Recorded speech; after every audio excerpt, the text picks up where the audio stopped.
You ask Tiger to solve. This deals with linear equations with one unknown. The final result is x equals -4.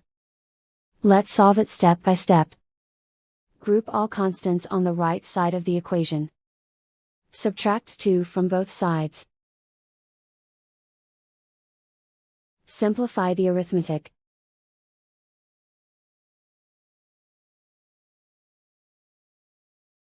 Isolate the x. Divide both sides by -3.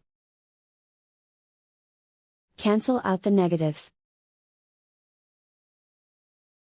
Simplify the fraction.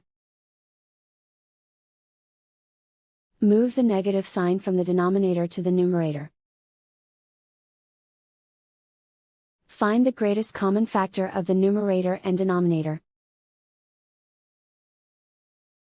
Factor out and cancel the greatest common factor.